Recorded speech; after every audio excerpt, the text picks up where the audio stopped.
Canada's Western Arctic, hunting, trapping, and fishing are not a pastime, they are a way of life. Traditions have been passed on for centuries. Harvesting of the polar bear has been one of those traditions. From my experience, I've seen a lot of bears hunting, waiting for seals in breeding hole, and going out to seals by walking by the pressure ridge. You know, crawling to huddle up seals on top of the ice. I've seen that a few times, a lot of times. I've seen polar bears pulling out the seal from the breeding hole. People make use of them for clothing. Like in the past, they'd make mitts and use them for mitts and sleeping skins and for pants. And they'd utilize the food or the meat for dogs and for themselves.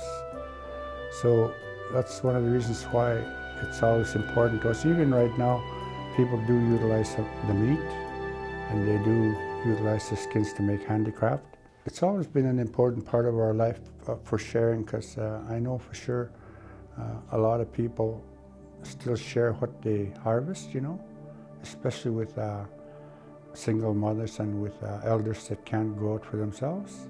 So it's just part of our culture that we do share whatever we get. The Inuvialuit continue to practice their harvesting traditions and to pass on the generations of traditional knowledge. My dad used to tell me the age of the bear. Like, I think this part when it's all the way, quite a ways, it's an old bear. He used to tell me about how you to tell if it's an adult male or a big male. Okay. Yeah.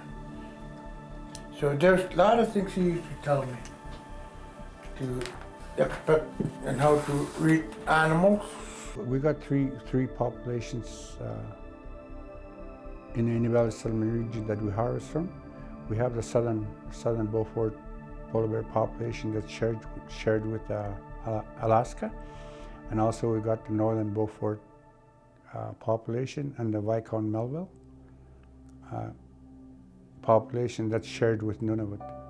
The communities that are in the Inuvialuit settlement region is Tuktoyakto is close. You know, our access to polar bears is quite close.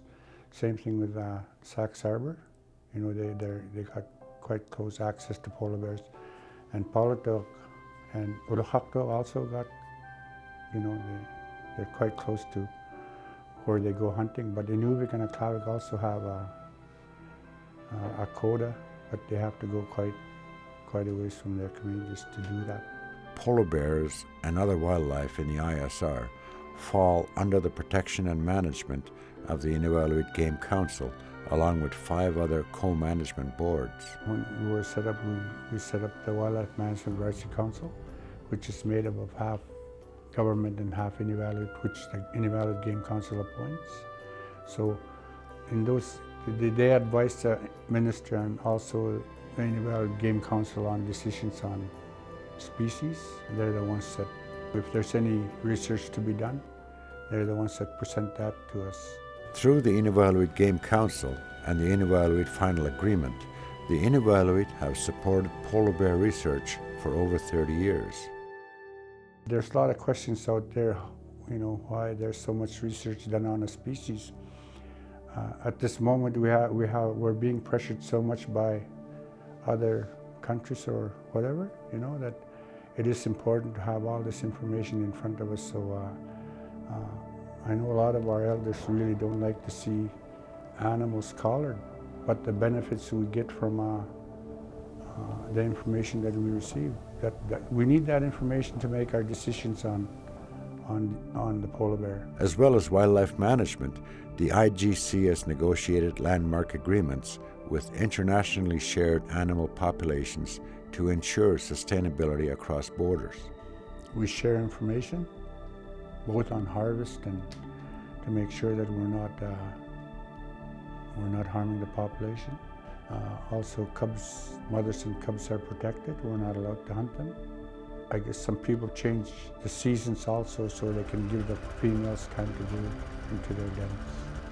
Community members that go out and hunt are often active in collecting data on the animals they catch to share that information with the different co-management groups. 42. 42. 42. Girth. Girth. 42 inches. I would like to try and teach my grandkids how to try see if where the bears are and that, and I would like to try to teach them. You know, a lot of people feel that by putting a ban, restrictions, that, yeah, we're saving the bears, you know. That means we're not able to trade bear hides anymore, but that's not the case. I think there's going to be more pressure from subsistence hunters to fill the tags every year, which we haven't done in a number of years, you know. Because of sports hunting, we haven't filled our quotas in every community. A listing of polar bears on CITES Appendix I will not stop harvesting of polar bears. The Inuvialuit Game Council would only allow a community to allocate 50% of their tags for outfitting, and the other 50 would be for subsistence use. And we sort of looked at that as a management tool. Tags allocated to sport hunts that are unsuccessful cannot be reused, in contrast with subsistence harvesting, where tags can be used over and over until a bear is harvested. An Appendix I listing could actually result in more bears being harvested. Along with that, an Appendix I uplisting would take away vital income from the communities.